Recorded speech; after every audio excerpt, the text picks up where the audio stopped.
to the Horror Hangout, a podcast where two bearded film fans watch the best and worst horror movies ever and talk about them. My name is Ben Errington, and I'm joined by regular co-host Mr. Andy Conduit Turner. Hello, irregular co-host. I haven't Jewett. replaced poor Luke. No. I'm saying regular from now on. I Oh, think we're it's in. only fair. I think it's only fair that you've been upgraded, that you've your Pokemon evolution has gone to the next stage from a regular Andy to regular Andy. Oh, well, thank you. What an honor Who to knows? start an episode with. Yeah, and who knows what your next evolution is going to be?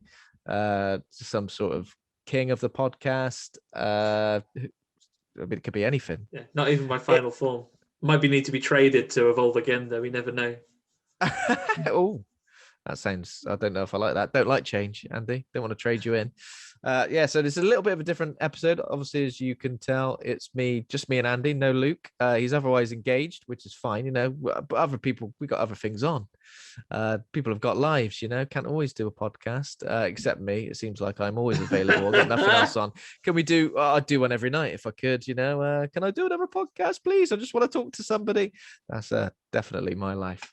Yeah, so it's me and Andy, but we do have a special guest who will be joining us a little bit later in the episode for the discussion just about the movie. So we're going to do a little intro now, and some horror news and just some regular bits and bobs that we usually do, regular admin stuff, right? Yeah, exactly. Our host was a little time limited, having small people to take care of. Not a comment on the little goblins from the film this week, just actual small humans that needed put into bed. Can you imagine looking at like having a load of those little demons running about? It'd be pandemonium. I know. They'd be all up in your business. They'd get in the cupboards. There's no child safe locks that are keeping them out.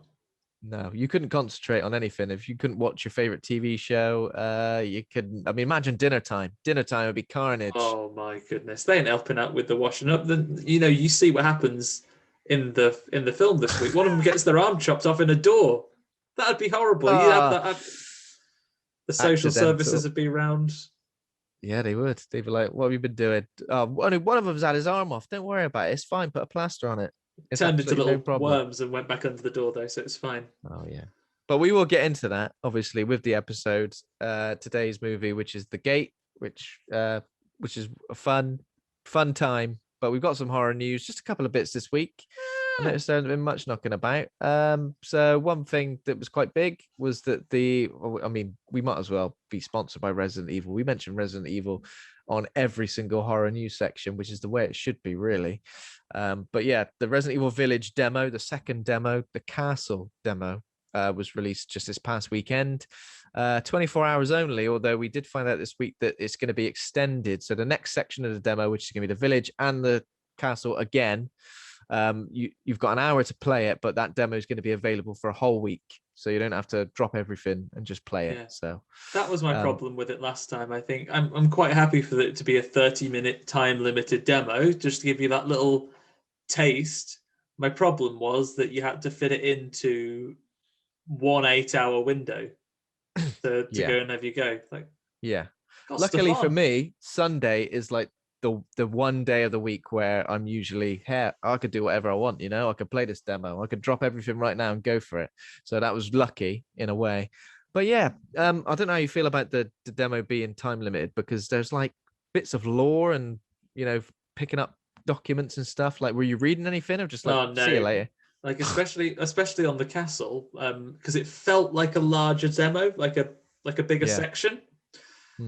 So I was immediately struck with the feeling of, once you walk into it and you see the map, I was like, is it intended that I don't have time to see all this? Because the other one was very narrative driven. It kind of kept pushing you forward. But I felt like, am I not going to have time to see all of this? So I went at this guns blazing. I was picking up like documents, just rifling through them. Take a word in. Read it. See you later. I was like clicking your little thumbstick in to do the sprint. I was just sprinting around the castle like anyone's business, like looking at all the treasures. You know, it's a time demo, but you know there is a natural end point to the demo as well. So it's frustrating because you don't know when it's going to be. So every door you walk through, essentially, like, have I walked through the wrong door? Is this now the end of the demo?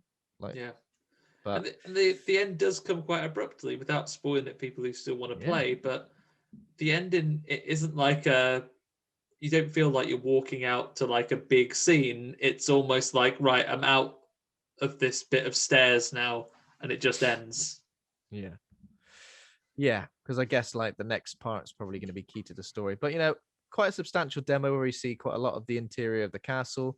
We see some enemies. We take on some enemies, and we see some of the big bads as well.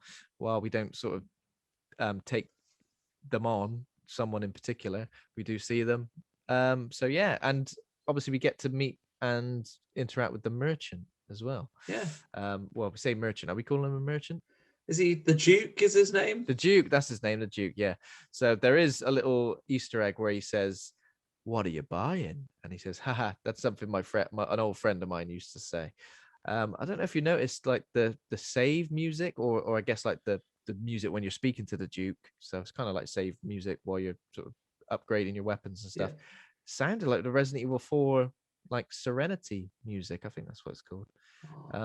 So it seems like they've really they're really leaning heavily into the Resident Evil 4 stuff, because it feels like a perfect marriage of Resident Evil 4 and 7 at the moment. Yeah, it does. I think those are the two that really strike me as it being based on. And I'm looking forward to it. We don't have long to wait, right? It's just a couple of weeks. Just a couple of weeks, yeah. So this demo is available from May the 1st to May the 9th, the demo we mentioned just then. May the 2nd to May the 10th in Europe, May the 1st to the 9th in the US. But yeah, then it arrives on May the 7th. So I haven't actually pre-ordered it yet, but I'm going to. Yeah, I've going to, like, probably this week. Done a little bit of research, looking for a good price. I might complete my pre-order later, and then, unlike Resident Evil 7, where I played it a bit at first and then I'd stopped for a little while, and then I came back after Nemesis remake and everything came out, and I ran through the whole series, and then I got to 7 and finally finished it. I'm definitely, again, I think, coming into this one, put some time aside, not play anything else, and just do it, old school when it first comes out, and run through. In no way influenced by the fact Mass Effect is out a couple of weeks later. Oh, right. Yeah, get that out of the way then. Yeah, get it done. Oh, yeah. It's a little bit more contained. Because it'll be great, and I know like a Resident Evil game, even playing through it nice, and even if it's large, it's a far more contained experience than a massive hundreds of hours of RPG trilogy. So nice bit of action to run trilogy through. As well. So yeah, so looking forward to it. I'm sure we'll discuss it at great in depth when it's released. Maybe we could do something on the podcast. It might be worth a special episode when we finished it. Maybe. What was the last video game we did? Soma. So we did an episode where we talked about just horror in video games, and we mentioned Soma, and I think we discussed Resident Evil 7 then, and sort of some of the earlier games we played.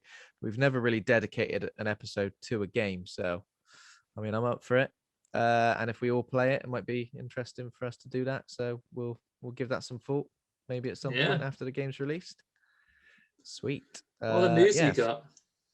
So the Conjuring 3 trailer came out this week. We didn't discuss the trailer last week, did we? I know we discussed the movie. We knew it was coming, but we didn't. We knew it was coming. Yeah. So we've seen the trailer now. Have you seen the trailer? Did you watch it? I have. I've seen the trailer. And it's called The Devil Made Me Do It. Well, Conjuring, Devil Made Me Do It. It's based on a true story.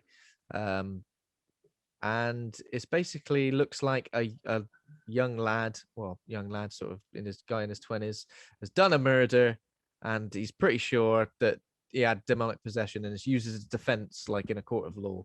And even Patrick Wilson as Ed Warren says, we've been talking about the existence of God in courtrooms for years and years. It's about damn time we talk about the existence of the devil. And I just feel like, but then everyone's going to be using it as a defense, aren't they?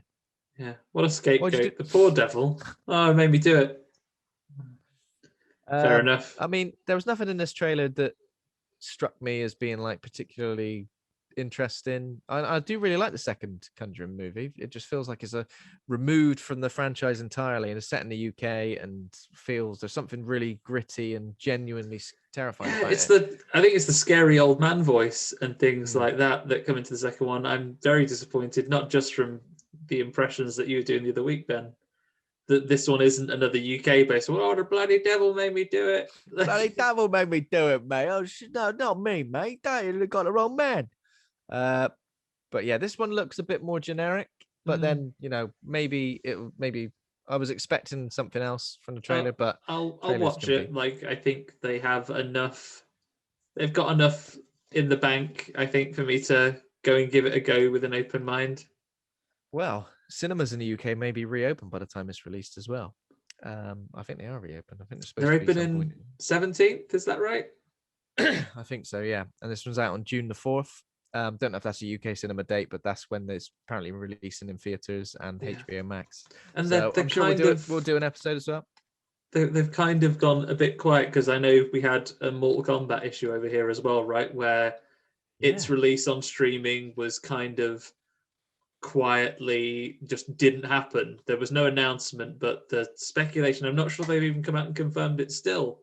But the thought is that because cinemas are open here again quite soon, that they may just be waiting for that and they're going to release that as something else that's live in the cinemas. But sending the rest of us flocking to VPNs to places where it is available, you know, countries it is available to buy to watch on demand. I must be so glad when cinemas are open. Waiting for stuff is bullshit.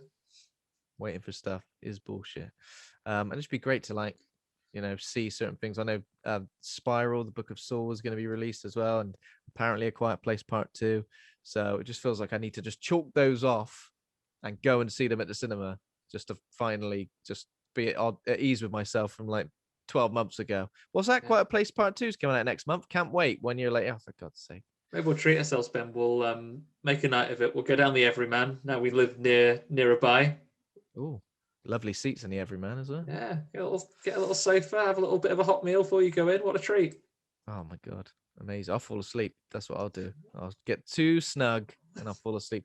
That is all I've got for horror news, because it was just those two things, and there are a couple of minor things that I didn't really think worth a mention. Did you see anything?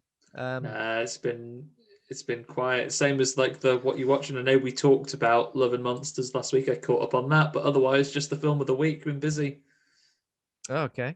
Well, we can talk about TV shows though. So we both did see The Falcon and the Winter Soldier. We did finale. We don't think we mentioned that on this podcast yet, but the Disney Marvel shows are damn good, right? They are damn good. They feel like they sit seamlessly in that cinematic universe where you're like, if this was cut down to like a 2-hour movie, it would be a great installment. But the fact that we get like how many episodes? 8? Is it 8? No, this was 6, I think. It was really tight. I say that, but like 6 is like my ideal length of like TV show, especially when the episodes are an hour long. I think 6 is like perfect. Yeah. So yeah, obviously won't spoil this for anybody, but this is great. Like the relationship between Bucky and Sam is awesome. We get like some genuinely interesting and conflicted villain characters, which I think is cool. And the action is just great, and it's great to see Baron Zemo get included in a probably even a more substantial role than he got in Civil War. Yeah. I really enjoyed it. They're doing some interesting things with the whole franchise. I'm looking forward to a Sam Raimi directed actual horror based film with the next Doctor Strange. I think the stuff they're building is entirely credible. It's just lots of fun watching times. Yeah, it's just good. It's just never ever disappointing. You just like kind of, and it's the same for me. And I've been watching Invincible every Friday as well, and the season finale is coming up this week. Have you been watching that? I have on purpose not started Invincible yet because I treated myself while they were in a Bonanza Comixology sale. Okay. I bought all 3 of the compendiums. So that's probably a good idea then, because I think they're drawing from a lot of issues like all over the place, as far as I've heard. So yeah, but I'm really enjoying it. I only read the first couple of volumes, so it is kind of making me want to go back and read it now, because I wasn't particularly sold after the first couple of volumes, but this show has kind of solidified my love of it. So I think I'm going to go. It's been recommended strongly enough. I think I'm going to go and read the whole lot, and then I'll get back to it. anything else? You seen anything else? It's been quite just a bit of Resident Evil, bit of Love and Monsters, and then well, I film of the will week. mention the film of the week, which you've already mentioned. Well, I say the film of the week, not the film we're discussing, but the big film of the week in global cinema, which is the Mortal Kombat movie, which was released just last week, Friday. I watched it and I really did like it. Again, I'm not going to be throwing any spoilers out there, but it did exactly what I wanted an adaptation of Mortal Kombat to do. And I wouldn't say it's up there in terms of my favorite gaming franchises. I've always kind of liked it, but I've been out of the loop for quite a lot of years. I feel like it's reignited my long dormant love for this franchise. Oh, it's so good. I'm the other way around. I haven't seen the film yet, but I am hugely into the last few games. If you're going back into it, Ben, then yeah, see if you can get Mortal Kombat 9 and then 10 and 11, because they form a nice little trilogy altogether. lovely. Pretty good. Well, I was checking what games I've got, and the only one I can find is the PS3 one from like 2011. So that's Mortal Kombat 9. It's just called Mortal Kombat, right? Just called Mortal Kombat. It's before DC versus Mortal Kombat. Yeah, I think it came out just after. So Mortal Kombat DC Universe came out first, and then you've got Mortal Kombat 9, and so then I can start. Yeah, I can start with 9. Play that first. Play the story mode, and then try and get hold of MKX and Mortal Kombat 11. Interesting. And that'll be a nice little trilogy of story. Have you played either of the Injustice games? Yeah, I got them both. I played similar story. Extensively. So the story works like that, like a really nicely built-in story. Yeah, because I mean, maybe 4 was the last one I played. Before that, when you first went to 3D, so you haven't played like Deadly Alliance and things like that. Nope. I've been watching a lot of YouTube videos and sort of finding out more about the history of the franchise. Because as I said, I think I just dropped out of it. Maybe got like distracted by other fighting games like Tekken. Although I've always been like more of a fan of beat 'em ups rather than actual fighting games like one-on-one stuff. You're like a Streets of Rage. I'm a Streets of Rage guy, yeah, but I've always had love for Mortal Kombat. Like I've always enjoyed it, and I've got a special place in my heart for the 1995 movie as well. But this, I guess, mentioning this, it is over the top. It is camp, cheesy, full of one-liners, but it doesn't skimp on the gore. And I just felt like it just filled a hole that I had in my life for a Mortal Kombat movie that I didn't even realize was there. It wasn't like I was kind of looking forward to this movie, but then when I watched it, I was like, oh yeah, I love these guys. Oh great, yeah, it's great to see you on screen. Oh, that sounds good. awesome. I'm looking forward. I'm looking forward to getting around to watching it when I can. It's dumb fun, definitely, and there are definitely a few moments where you're like, eh, but I think on the whole, I wouldn't say it's a flawless victory. But very good. It's pretty damn close. No, maybe not damn close, but it's all right. It's not a flawless victory, but for me, it's pretty damn close. All right, I'm looking forward to seeing it. Who knows how it will affect long-time Mortal Kombat fans? But there we go. So that's all that. And the only other thing I wanted to mention was today I watched I had a little bit of a short film binge today, and I thought I'd mention just one film that I saw. So there's a movie called Curve. And the only way to describe it is that a steeply curved incline is the antagonist. So a woman wakes up on this steeply curved incline. Who knows what the hell's happened to her? She looks a bit beaten up, but she's basically slowly slipping down into an abyss. An abyss. I saw you tweeting about this, and I am going to go and watch it. Yeah. It looks horrific. It looks horrific. Yeah, it's on YouTube, but it's a very cool little premise. And I think in terms of, it's only a short film, but in terms of feature films, single location feature films, when done correctly, can work really, really well. And this was entertaining. Not to get. I will watch Curve, but having seen it on your letterbox, Ben, my life has been in many ways improved, but I'm going to say ruined. And not to get political on the show, but I watched Save Ralph that you put on there. Oh yeah. Oh man, I mean, it's hard to recommend because I feel horrible having watched it, but it is. Oh. It's off topic, so I'll be super quick. It's about animal testing.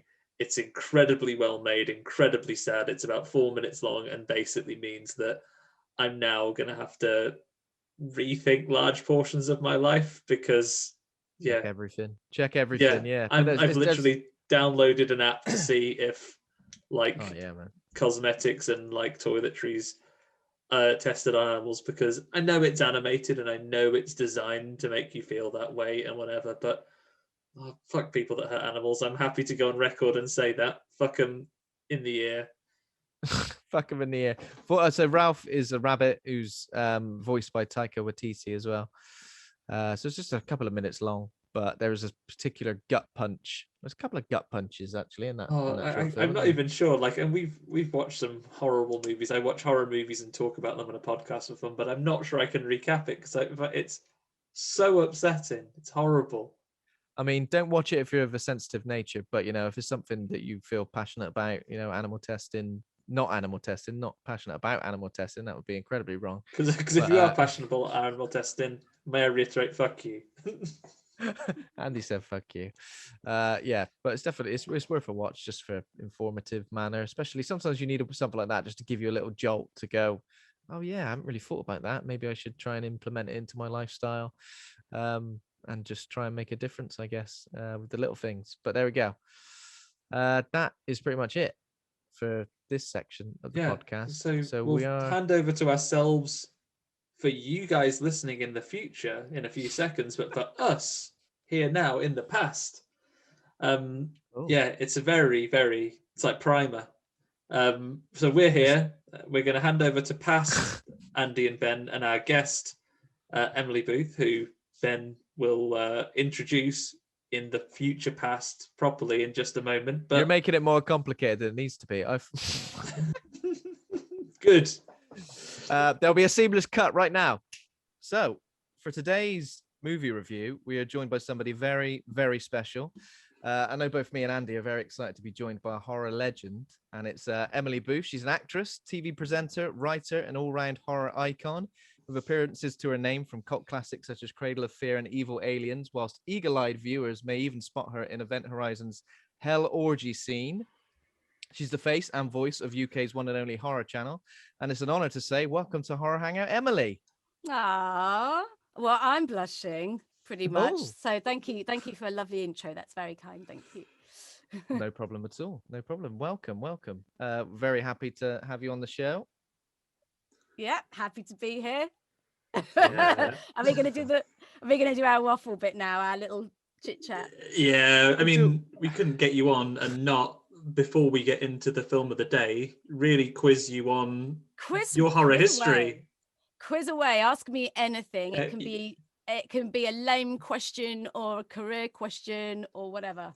Right, we'll start with a nice career one. Your first horror appearance, what was it? I don't know if Perverella counts. That was certainly my first foray into film, and what an experience that was. It was batshit crazy. I was still at Goldsmiths. I suppose there was sort of horror elements, but it was more of a rompy camp sex comedy. And then after that, Alex Shandon, the same director, did Cradle of Fear. So I guess that was the sort of first nasty film I did as an actor. But I was a fan from the age of about 12.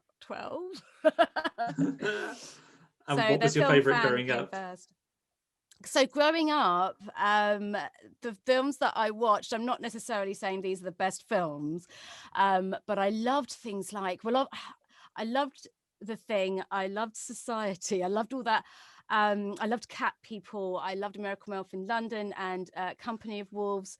So I guess I started getting quite into quite sensual horror, and especially mythical things and things with animal transformations, and I loved all the trashy stuff as well, like Nightmare on Elm Street and everything. But I watched all sorts. I mean, I'd go down to the video store with my older brother when I don't think there was any certification. So we were hiring out all sorts of things like creepers, aka phenomena.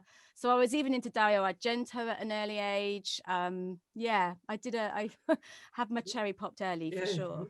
Did your time. But those video shop trips are a very, very special memory, where I think the era certainly that I grew up in, there were video certifications, but I think parenting was up to much in the 80s. So it was just like, yeah, you can watch this. No, just watch anything, innit? Yeah, stick it on. Just as long as they're watching it, it's all good.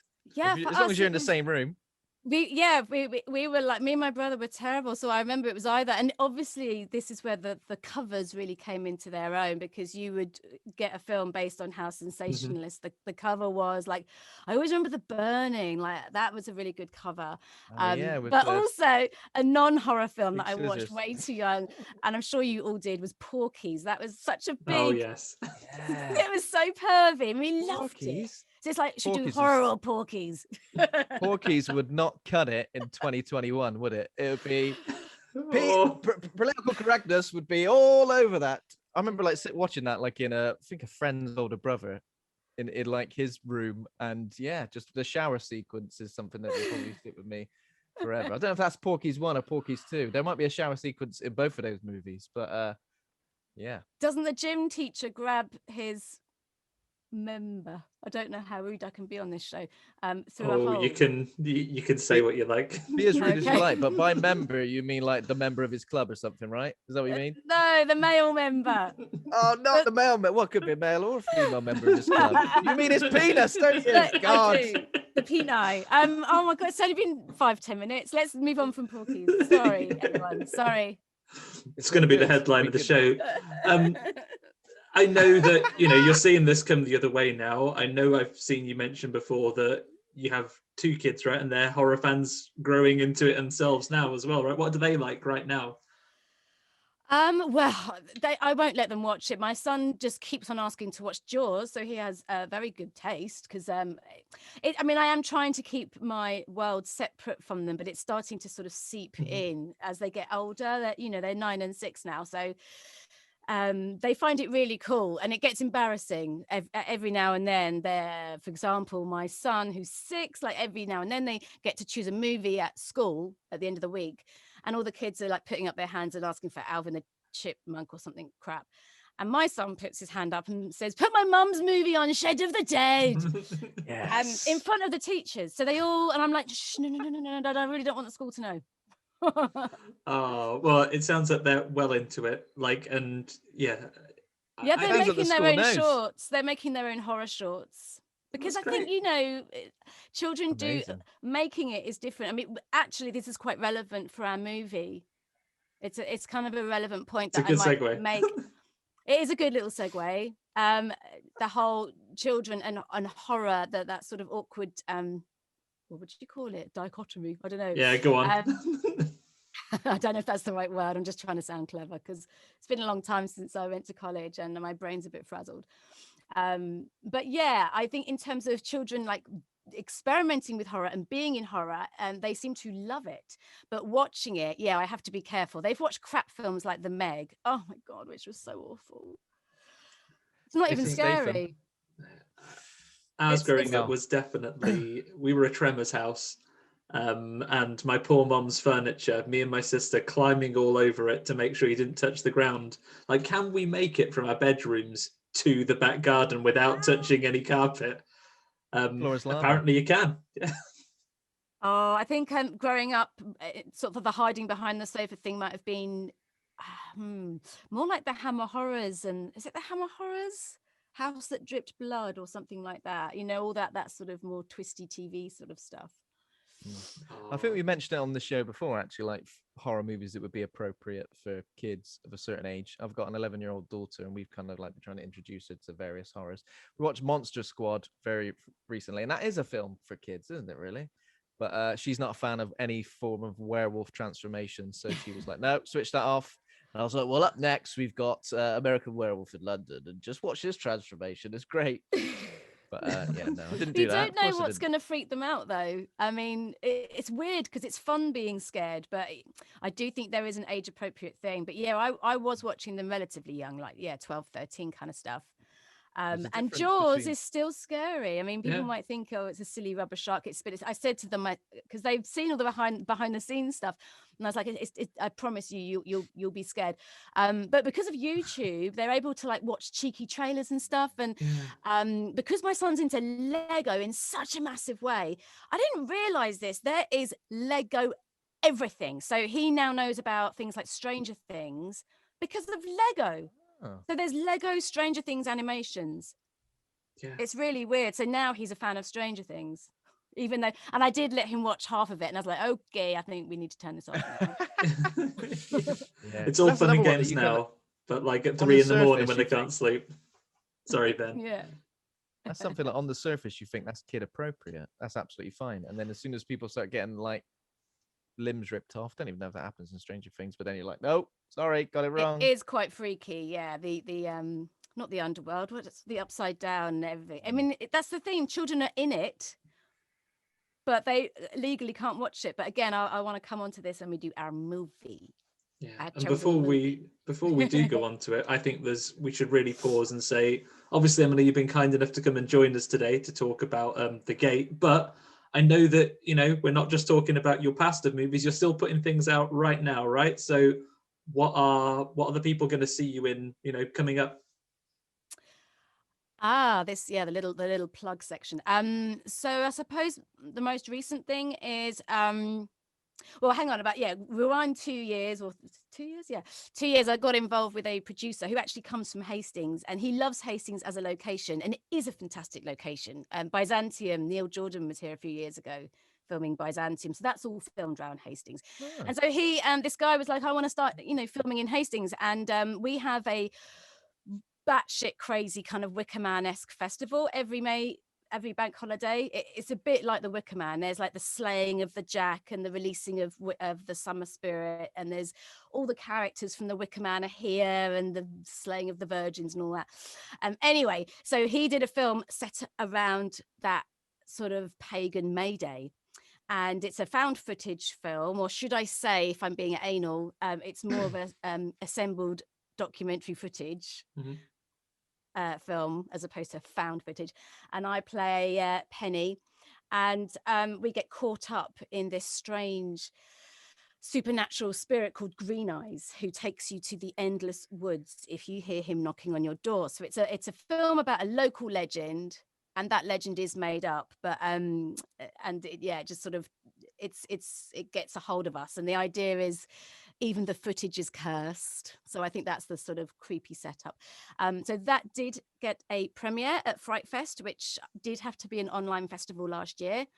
But that was cool. And it's got distribution now, but I don't know all the details, but that's out this year, called They're Outside. And it's a good low budget supernatural shocker. And it's the only time, I think, in a way, I've done acting that was a bit more of a serious nature. Do you know what I mean? I've been so known for slapstick and comedy with Evil Aliens and Doghouse and things. This was a lot more character based and a lot more improvisation because it had to be completely natural. So that was a challenge, definitely. And then last year I did Frostbite, which is much more fun. Again, it's another found footage film, but the concept is really fun.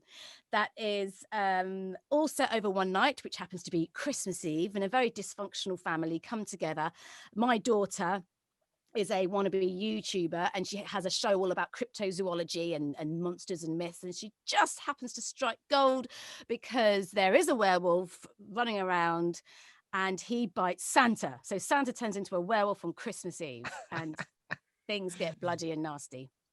Sounds great. And you mentioned that you mentioned They're Outside was on at Fright Fest. I was able to catch that in the end. So yeah, it's great to see. And as you say, in a very different role to some that you usually play. I'm looking forward to it getting its distribution so we can have another look. And I enjoyed, especially, not spoiling anything, the clever, the way that it was cut together and some of the film ticks that the director puts in there. Very nicely done. Good. Thank you. I'll pass that on to Anthony. Do you have any plans to write and direct anything, Emily? Because obviously you made a short film in 2014 called Selkie. And talking about your performances, which you just said then in terms of serious role, that is obviously a great role for you to get your teeth into, and some great makeup effects as well. So I was just wondering if you had any plans to make anything else of that nature. Oh, thank you. Selkie was really weird. I had a bit of a burst of inspiration quite a while ago. I just had one baby, and I think I was a bit fed up, and I was like, I'm kind of surrounded by people who've got their own talents and skills. I was like, why don't we, my partner is a really good sound engineer with all his own kit. My brother does directing and film. My friends, are incredible musicians, and I thought, let's all just work for free on a project for fun. So it really was, for me, it wasn't supposed to be any kind of launch pad or calling card. It genuinely was my love letter to Hastings, which is where I live, and I adore it here. And it was also my love letter to creatures and mythology, and also being by the sea. And I've always wanted to do a transformation sequence. I love that whole, I don't know, woman cross animal thing, really sexy, and no one had asked me to do it really, so I thought I'll write it for myself instead. It myself. And then people were like, turn it into feature, and I was like, oh, I don't know how to do all of that. I should do it again. I mean, I didn't direct one, I just sort of wrote and produced it. It's quite a lot of work just even doing a 10-minute film. It really took over my life.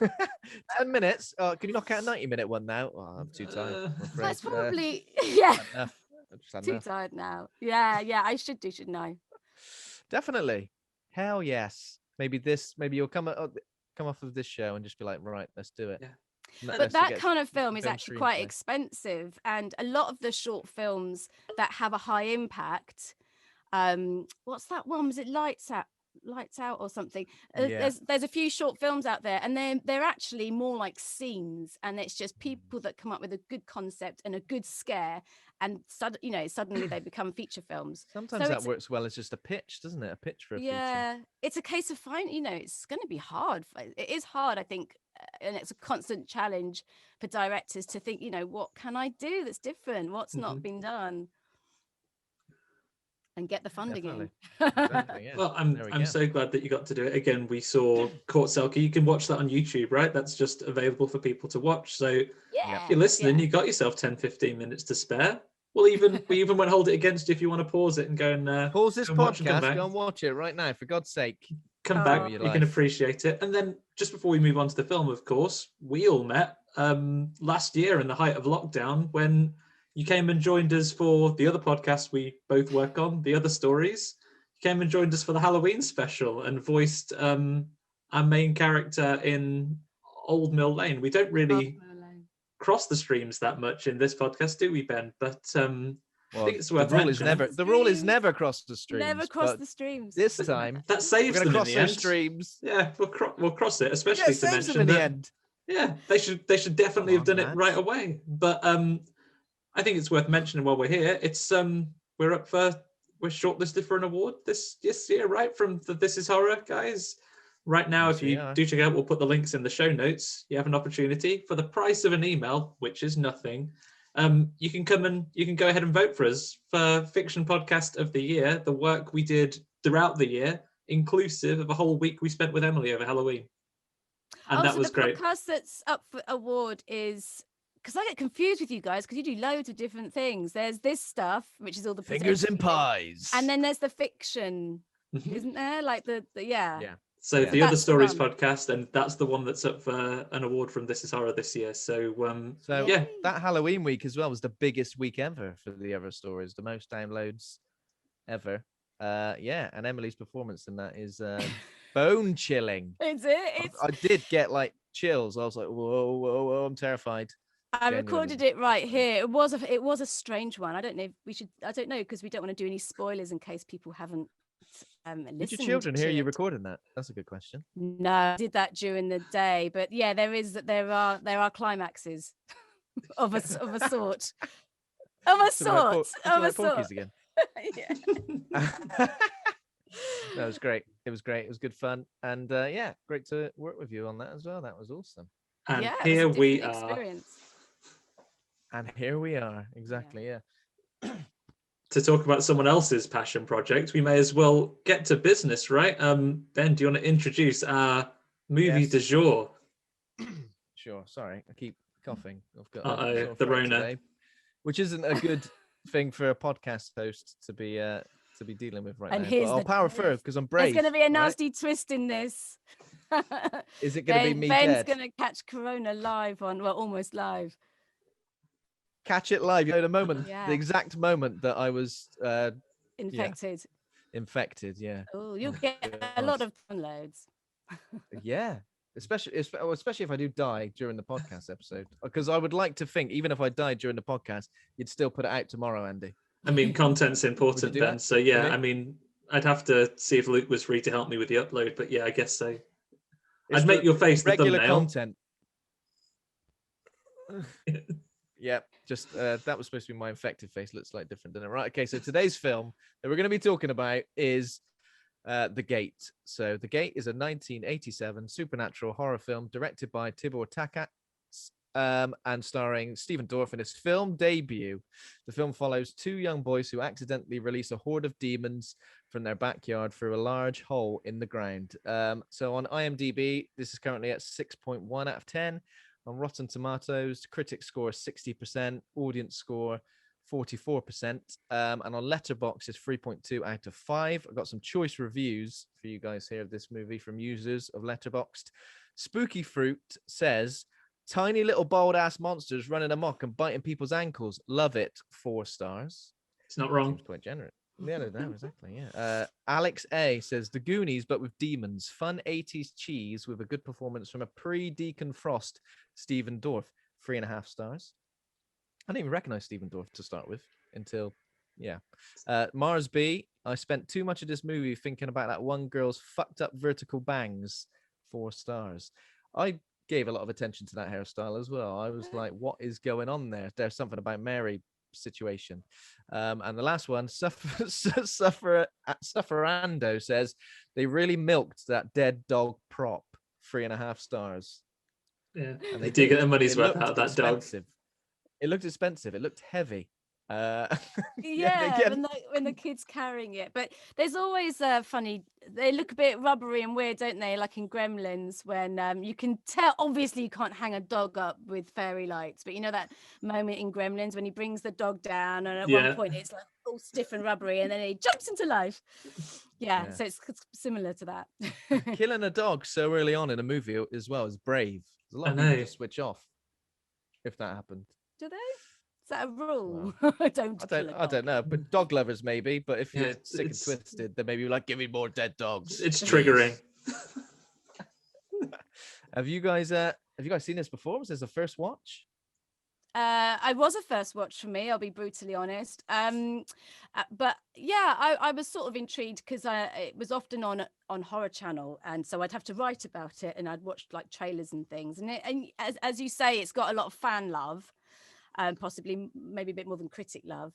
So yeah, I watched it fresh a couple of days ago, so I should be able to remember it. But yeah, Stephen Dorff was proper young. I mean, he was, I don't know, what, 8 or 9 or something. It's like a little baby. Little baby Dorff. Little baby Dorff. Little baby Dorff. Maybe it's a good. We haven't actually even spoken about your involvement with Horror Channel either. That's okay. Oh yeah, like that. I'm mainly I'm mainly just the voice now. I used to do a lot of crazy stuff for them, like just horror hosting and introducing all the premieres, which was really fun, but then they had all the cutbacks, and I always present Fright Fest for them, but there's been 2, or was it 1 that we missed? I can't remember. I think this year they're going for the real festival in August. I think. Do we know where that is? Well, yeah, back in Leicester Square, but it's one of those things where I guess anything can happen, but I think that's what they are trying for. But I mean, let's face it, I probably shouldn't say this, but a load of lovely nerds, but 5 days in a cinema with people with the bad hygiene and beer everywhere. They might not wash. It's probably just a breeding ground. For just infection, nothing else. But of course they're going to try and do all the necessary implements and see if they can do it again this August, but don't quote me on that because I'm not sure. If anything does happen, we won't let that review put us off, then we'll try and make it. Yeah, exactly. I mean, if you're gonna have a mask on anyway, then hopefully people's hygiene is not going to be too much of a big deal, maybe wearing masks is a good idea for now. It's a golden age that will never end. Exactly. We won't lead with that then. We won't say Emily Booth says Fright Fest goes ahead. Yeah. Definitely. 100%. Yeah. Exclusive. Take that to the bank. Go home and have a wash every now and then, though, this time. Just like, if you can. Yes, even a stand-up wash, even a sink wash, just do that. Wet wipe and a bit of Lynx Africa. I thank you for it. Well, I know for a fact that there is, I think, a couple of there's already a couple of coronavirus inspired movies.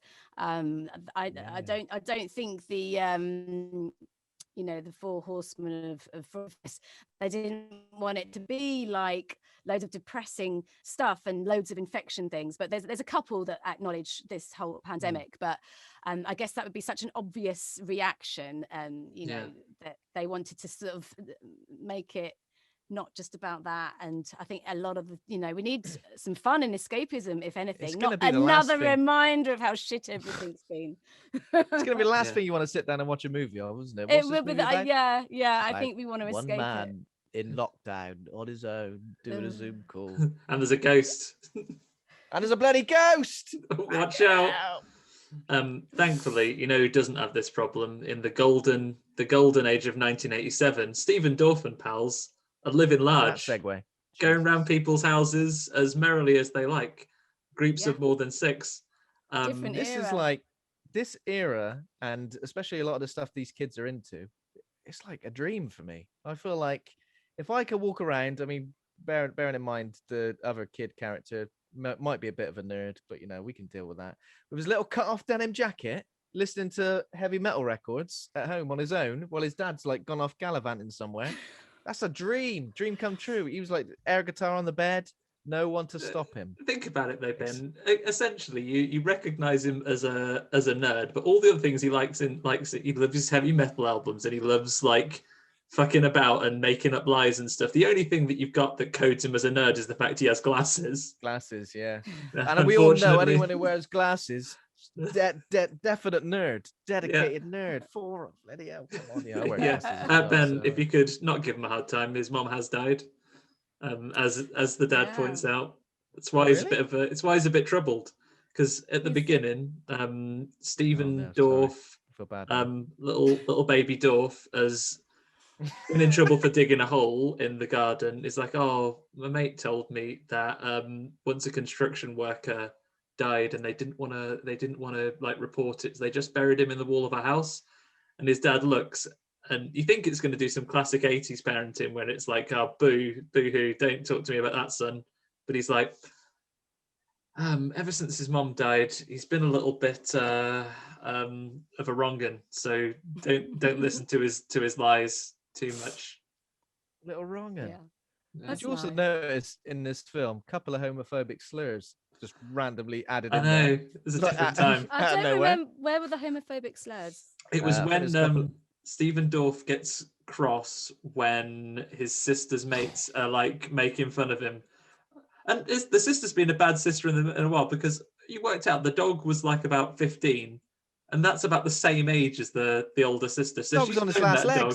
She's known that dog all of her life, and when he passes away, she wants to go out with the boyfriend, and that's when Stephen Dorff drops the more problematic F-bomb. You can say fuck as much as you like, but you can't use the other one so much, because no. And then there's another bit where they're both in the cupboard looking for bits and bobs, and the sister with her friends come in and go, what are you doing in there? And there's something about Mary woman says probably fagging off. So yeah, there we go. I remember that. Drop that. Yeah.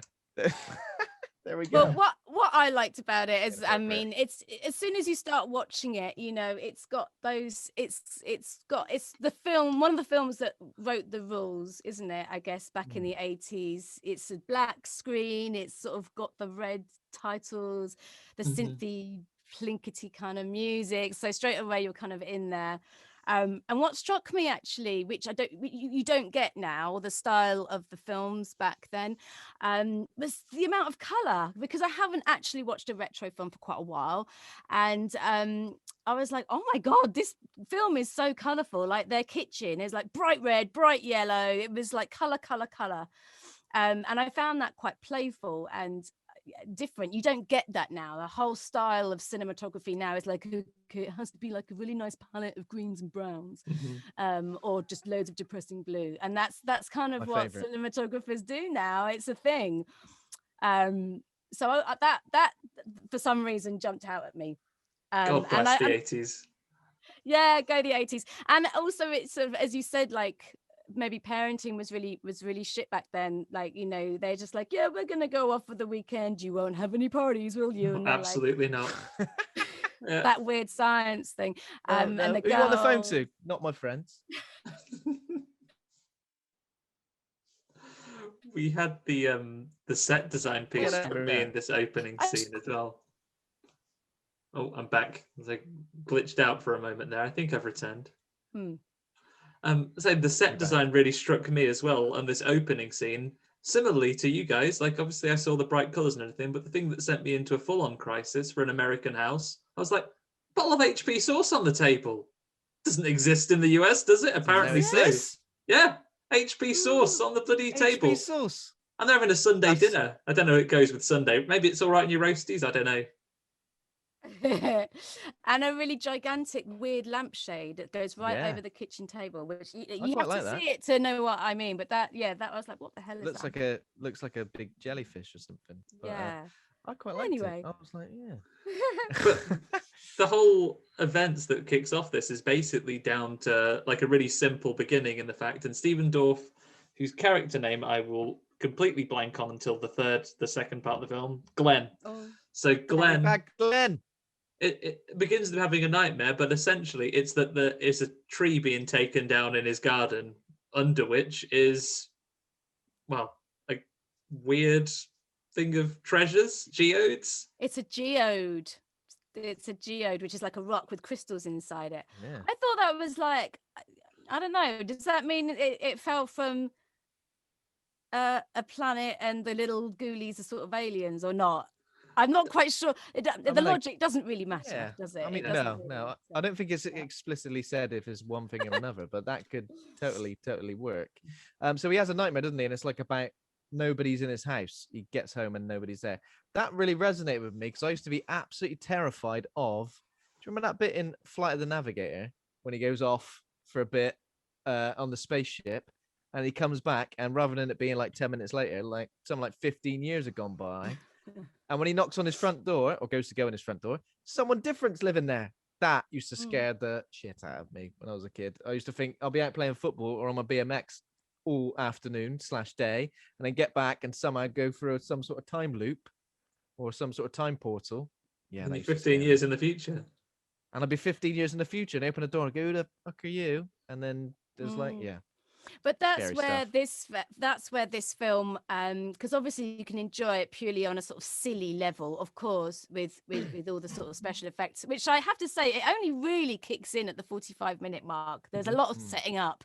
I was like, I want to see the weird ghouly shit, but I think as a film though, it's one of the best in terms of representing. It's all about childhood fears on so many levels. There's so many moments and key scenes in the film where you're like, that is where your anxieties and your phobias and those horrible nightmares, this is where it comes from. It's a bit further on in the film, but I think basically at its most basic level for a child that's quite young, you know, your home and your parents and that bubble of security and feeling protected and safe and secure, that is what you need. And so when those walls of security quite literally come crumbling down and your home becomes your enemy, that's terrifying. And I think one of the scenes that I found, I mean, everyone's going to agree, I think, on this, it's so freaky and it's such a nasty idea. I think kids can get really scared, obviously, of nasty effects, but of concepts, like the concept of something, like you said with Flight of the Navigator. It's not scary in itself, opening the door to someone else, but the concept behind it is frightening. But when the boy runs out and he thinks he sees his mum and dad returning, and the dad picks the boy up and the boy hugs him, like, oh, I'm safe. And then he like puts his fingers in his dad's eyes and they're like goo and putty, and then his flipping face falls off. Yeah. And his dad's head turns into mush and his like brain explodes. And you're like, oh, that is like the ultimate of like my whole kind of, so my whole sense of security, the love of my father gone. It's mush on the floor. And I found that really quite horrific. Yeah. And I kind of felt for the actor Stephen Dorff having to do that at such a young age. That was the bit of the movie I always really remembered growing up. My mom could probably still quote that part of the movie now because she loved this film. And she'd watched it one night late and she recommended me as a kid to go and watch it. And that was the scene that she'd like recreate. And like he comes out and it's like you say, Emily, he runs out and he's like hugging his dad's legs and he just looks at him and goes, "You've been bad." And he, like Bart Simpson like strangles him. And he's like, "Ah!" And then he phones up and does it again because then their next security thing, when they've locked themselves in the house, is we'll phone the police. And then it's also that you've been bad man on the phone and the phone catches fire. Like it's cutting off all of those things that you do. Up until that point with the dad, like this could be just like a fantasy film or like a family film. There was nothing to suggest at any point that it was going to be this horrific. And then suddenly his head explodes.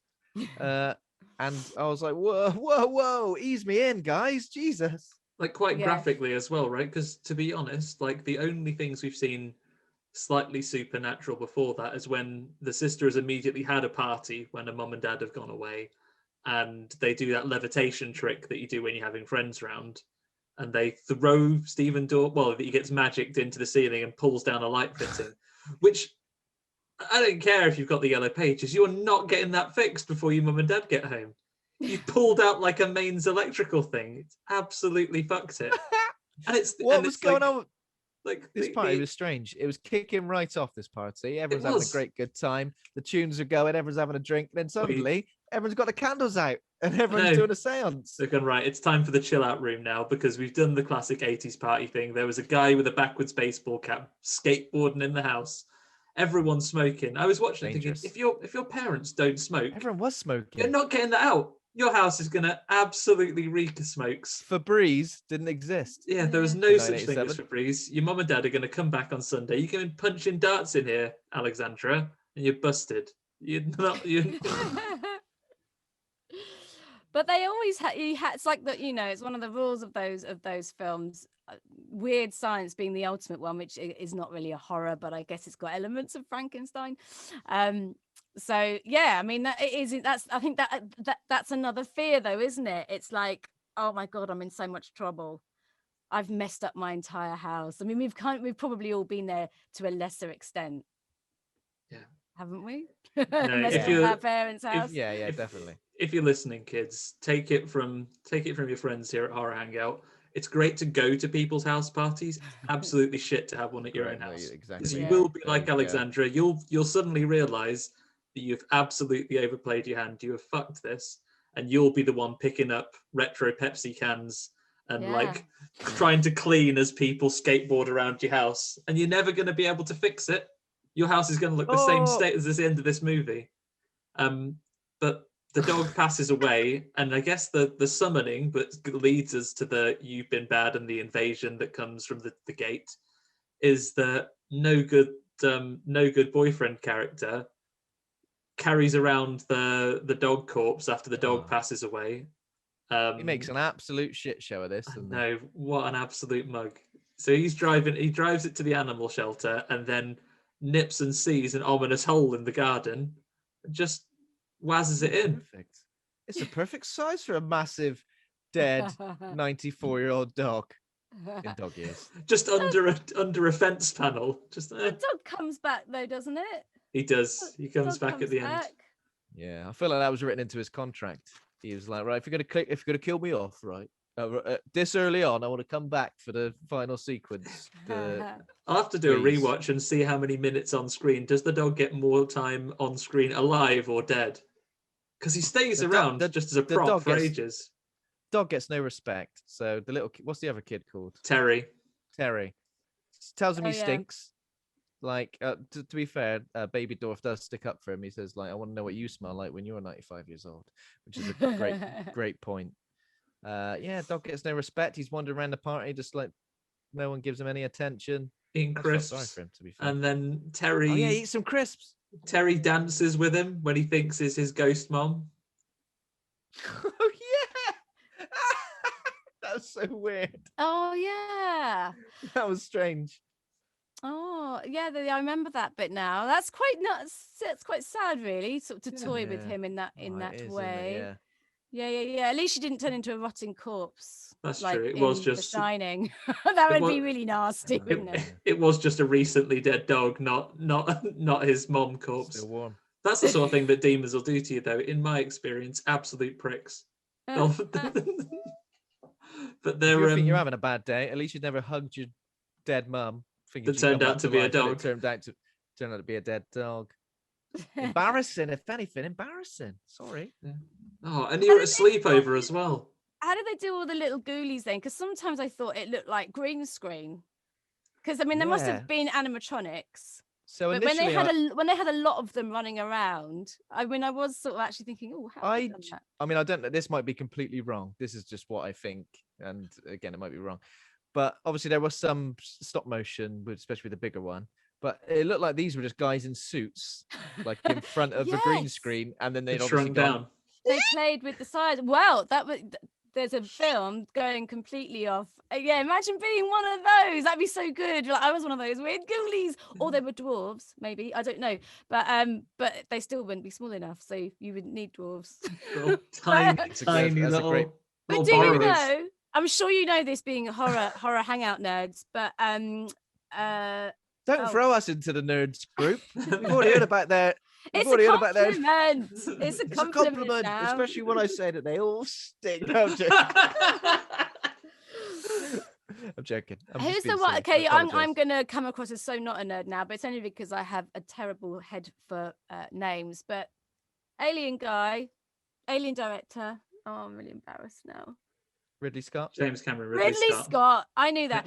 Ridley Scott. But when they had the scene, I know this is not the gate, but when they have the scene where there's a massive like the craft in the background, and they've first seen the wreck, and they've got people approaching it because they had a model of it. They just hired children. It's just children wearing the same sort of boiler suit costumes.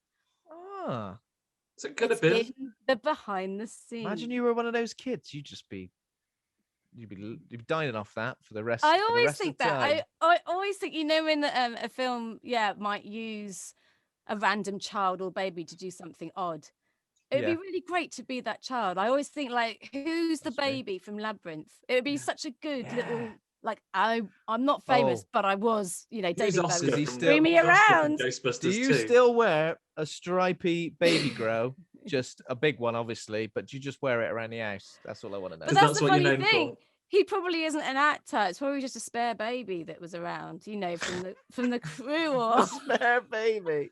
He's probably still in the warehouse on the step. You don't get actor babies. Has anyone got a surplus of babies? Anyway, that's just something. Has anyone got a surplus of babies? You've got 3 like babies over there. That's one too many. Yeah.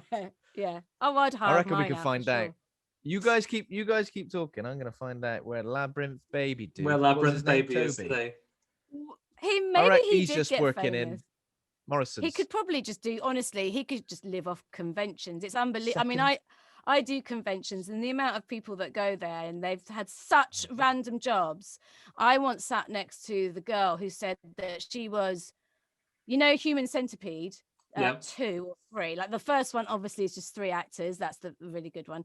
And then it got silly. Then there was 12, and then there was about 100. And she was sitting there saying, like, I was one of the mouth to arse people, number 72 or something. And she was at a convention signing. And I'm like, come, not really at your Scream Queen stripes, my darling. But... Mouse Person 3. I once saw. I was at a con. I'm not sure if it was one we were working at or no, just before that, we were just visiting. I saw Pinhead from old Hellraiser himself. He was on his lunch break. Yeah, but he is famous. Oh, he was on his lunch break though. He was just eating some lovely pasta salad. He'd saved on convention prices by bringing his lunch from home. And I thought he hung. And I thought, good on you. Oh yeah, that is. He hung each individual bit of pasta on a pin. I assume he wasn't in makeup, right? No, he was just in his regular clothes. Listen to this. You're not going to believe this, but Toby, 30 years after Labyrinth, he was the son of Brian Froud, who was a conceptual designer and costume designer for Labyrinth. I love Brian Froud. It wasn't a spare baby. He was a real babe. Well, I know he's a real babe. Was it Brian Froud's son? Yeah. The whole time. And apparently he is now a puppeteer and creator of goblins, trolls, and other creatures for films like Box Trolls, Paranorman. So he's essentially the real life Goblin King. That's cool. So he has well, it is kind of spare baby syndrome. I said I bet it was just a baby of the crew. It wasn't like a hired baby. Oh, you did say that. Okay, I've got you. Yeah, okay, right. You are correct, Emily. So it not only did they get to be, his son got to be in this, iconic movie, probably saved a fortune on childcare. Yeah. Oh, exactly. Yeah. Filling him about, just like, can I throw him 30 feet into the air? Do it. Go on, David. Right. You can chuck him higher than that. Come on, David. 10 feet, get him higher. There's a picture of him, and he's in just a black cardigan and a hat, and I'm disappointed he's not in a romper suit. But Oh, should be. He should be. But anyway, we digress. But the whole, I think it's unusual, going back to The Gate, maybe it isn't, I don't know, to have a film that is just from a child's perspective. So it's a film for adults, but it involves child actors, and it's all about the child perspective. I mean, of course, I suppose there's Poltergeist, Stranger Things now in the modern world, but not many when the horror is all with these like kids. So it's kind of like kiddie horror that they're not allowed to watch because they're too young. They can do all the nasty stuff. You can be in it, but you're not allowed to watch it. Yeah, I always find that odd. The girl, the beautiful girl, I think she's only 14 though, and the girl in Company of Wolves with Neil Jordan, she wasn't allowed to go to her own premiere. She'd been in every scene pretty much. But it's forbidden. And it's ironic, isn't it? It's like, you can. We don't care if you do all this scary stuff and work with blood and scream, but you can't watch it.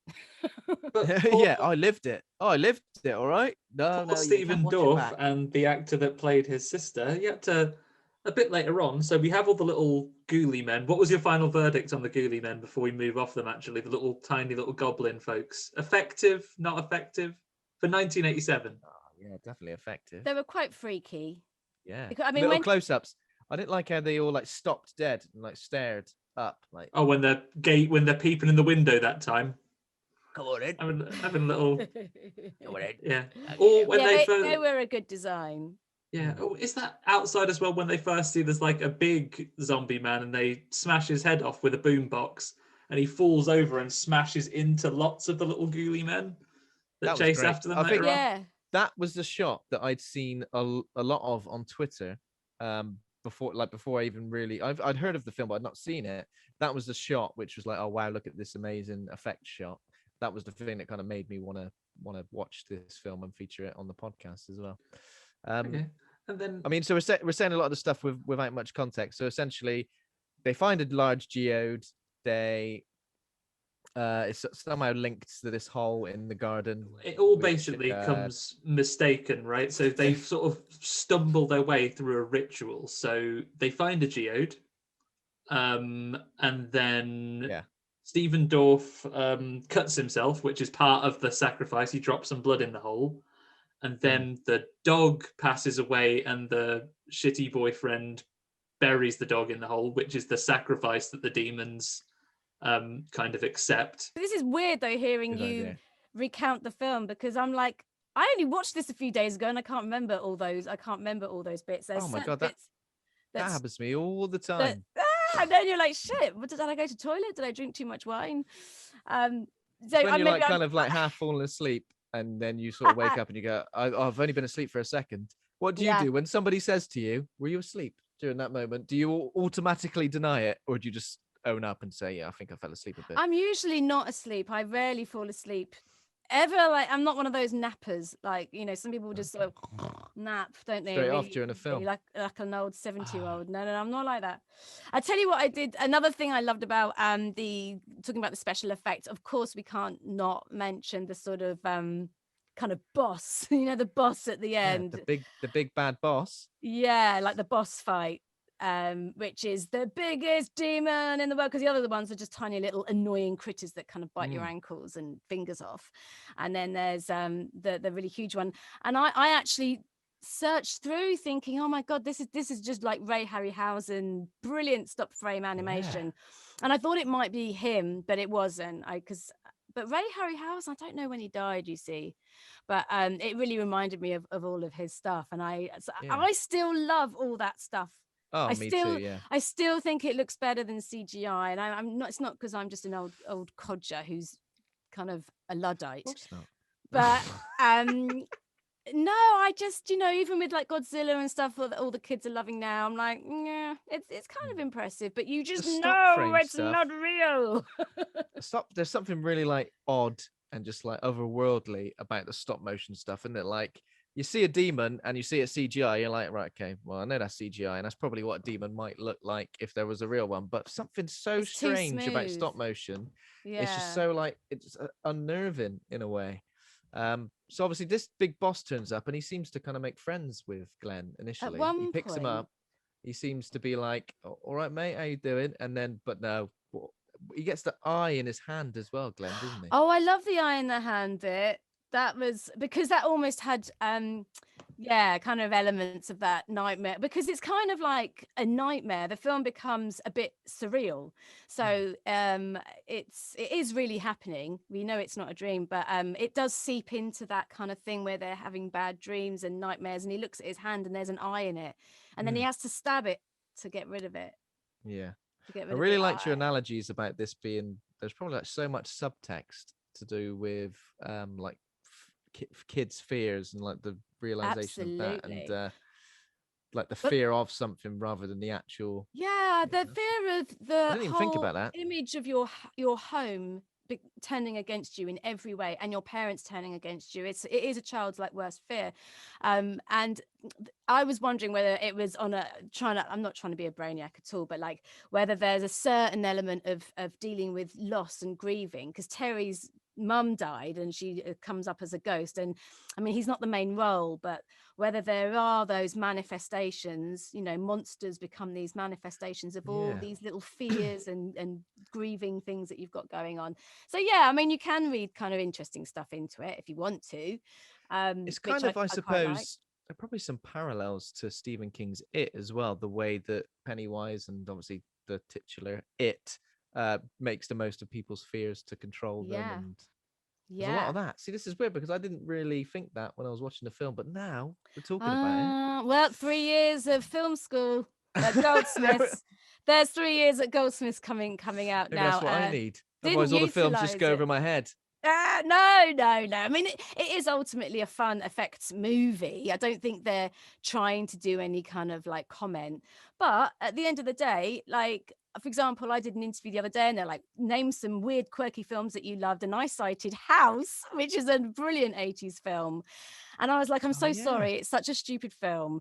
And this person was like, it's not. It's got loads of serious, nasty kind of issues like PTSD and dealing with the Vietnamese War and guilt and loss and grieving for your son. And I was like, oh, yeah, it's got some serious heavy stuff going on. So I think the 80s films, on the surface, they were like a fun roller coaster ride, like a haunted house film or a demon house film or whatever. But there are certain undercurrents going on, and a really good theme in The Gate is it's that age-old theme of the children are always right, the parents never believe them, the parents represent what's rational, and the children they're the ones speaking the truth.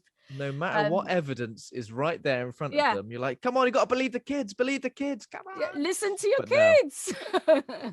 That's pretty much, that's the and the other thing that I took from this film is that, the whole monster in the closet or monster under the bed, again, that classic kind of boogeyman childhood fear, which is quite American. And watching this film, and you look at this film and you look at things like Poltergeist, where she disappears into the closet entirely, and they go, the kids go into their closet. They've got huge closets in America. That's the problem. That's the whole problem. It's like, you don't know what's in there. You don't know what's in there.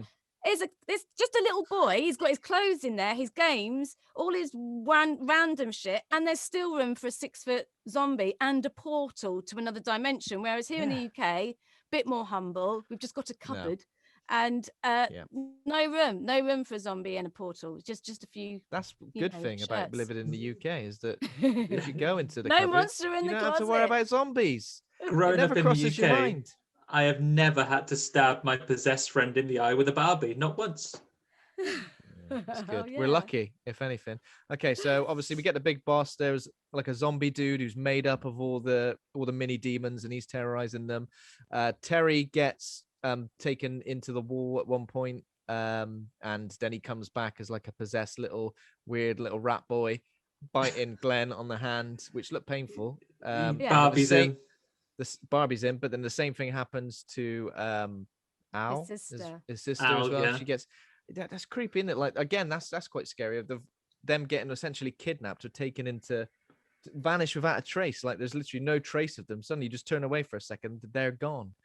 It's kind of like the demons were just messing with them all the time in the past, and they could have got them at any time. And all their successes up to that point are kind of hollow, because then when things get serious, they kind of just get them immediately. And Glenn isn't really able to save his friend or his sister. He's quite powerless in that situation, which again is that, I think, as you're a kid growing up with heroes and watching other films that aren't horrors, you are given this sense of, even as a kid, you have some agency and you can make a difference. And then that is like present for the first half of the film, and then is just like ripped away from them really brutally. And then he is completely outclassed when the big boss comes out and blesses him like he's the Pope. This is all gives great him stuff. a little eye hand. I don't know if we've ever analyzed a film as good as this. 177 episodes has taken for us to really get to the crux done that many of horror. I've done 3 and I'm finding it hard work. I need you guys on my team. You've got to start somewhere. You've got to start somewhere, and we're willing to help. We've made the mistakes, so you don't have to. The sales pitch right in the middle of the podcast there. I like the idea of I do a little game in my podcast called Name That Terror Tune, which don't nick it. Don't flipping nick it, because that's what's the name of the game, Andy? Name That Horror Tune. Yeah, let's do that. That's good. Copyright. I play as many as I can just for a short amount of time and see how many does or how many seconds they can name the tune in. I love that stuff. I live and breathe that stuff. Because some of them, you'd be surprised. Some of them, you literally need one note and you've got it. I'm calling it right now. Okay, so we do like a quarterly or like every 6 months we do a horror quiz. I feel like you're the perfect person to take on the hosts of Horror Hangout and the next horror quiz, which Andy is the quiz master of. And we've done stuff like that with audio rounds, and I think we want to do like picture rounds and stuff. I feel like, especially with those 3 years of film school. Oh no, I'm not that nerdy, because I do the big geek quiz at Fright Fest. Oh my God, I never get it right. I get out of about 20 questions, I get about 4 right. They are so hard. Me and Luke struggle every time. And I feel like you would be the perfect person for us to take on. Well, I'm inviting you already. Yeah, I know. Everyone's got their own favorite trivia, though. So if I don't get it, I'll probably just go, but did you know? Just go, choose a partner. Lose, can't know everything. I think it would be entertaining, though, Andy. What do you think? Yeah, I reckon if you're up for it, Emily, choose yourself a partner to come and, because they usually do it 2 teams of 2. Oh. You got a partner to come and join you on it. Then you don't mean now? No, not right now. No, not right. Rubbish kids. Who I adore. But are not good quiz partners. Or we could do me and Luke versus you. We've done like a triple threat before. Yeah, I can make this work. We'll put something on the calendar. You guys, you had it here first. Essentially, I just challenged you, Emily. So you can't say no live on a podcast, because that would just show weakness. It? You show me. I don't like if it's like some tiny random quote from some film I've never seen. Then it's very broad. It's very broad in the world. It's very stupid. Yeah, I'll send you one of the last ones.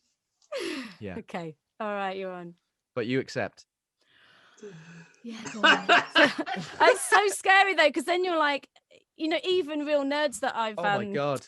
even like really good directors and like, the Fright Fest boys, I'm like, right, you ready to answer some questions? They get really worried because it's like, you don't want to let people down. People think, oh, she's just bored. She doesn't know I have anything. said I've made some really bad errors in the past, and almost like as I would say I'm a horror nerd, almost let the crown slip, because I've got my favorite thing in the whole world is the Resident Evil gaming franchise. And Andy, as like a tiebreak question, I absolutely gave a pathetic, embarrassing answer. I still wake up in the middle of the night thinking about it. Oh, you should. You absolutely did eat shit on that question. Oh shit! You oh really no! Remember did. that time? You absolutely fucked it. Yeah. All right, Andy, go on about it. Right. Okay. So let's wrap it up. The big boss comes out. Thankfully, he's got a rocket, which is a good rocket, and not only that, but he got it from his sister with love. Well, it's like the sister gave him the rocket, and he gave her a launching thing because she used to be into rockets when she was younger. So with the love combined, that is enough for the demon. He calls him back because he's put a little. After you give him a blessing, you've got a little eye in his hand that's peeping out, like Jeremy Clarkson in Pan's Labyrinth, and he doesn't want Clarkson. Yeah, when he's at that feast underground, Jeremy Clarkson's bunker, when he's having that big feast, and he comes out with his eyes in his hands, and he doesn't want an eye in his hand, so he stabs it out with a bit of glass. The big boss comes out and goes, "You've been ungrateful for my really kind present, shitbag," and he goes, "Well, guess what, mate? Fuck yous." And he shoots a rocket at him, and he gets it right in the tummy. Explodes. And blows up. And then we get a lovely ending where Terry and Al have survived, but not only that, the dog survived as well. So like the death count, the kill count is 0, the body count. Oh yeah. Which is strange, because I kept thinking when like the friends turned up, or the boyfriends, I kept thinking they're prime candidates to get killed. And they didn't. So but I guess it's kiddie horror and it's not a slasher. But yeah, no, you're right. There's just the zombie builder who may have just been a weird, nightmare vision. Not sure. Exactly. Yeah. That's it. Just a bloke from next door. Yeah. No one cares about him.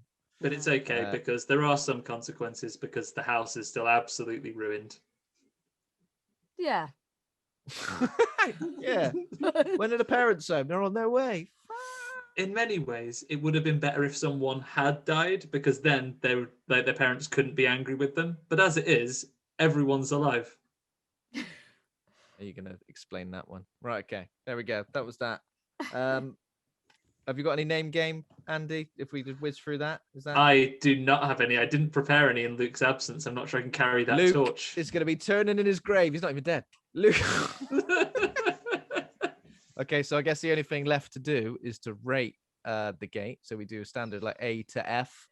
Emily, where do you stand on this one? I didn't know we were rating. Whoever comes to you, it's all good.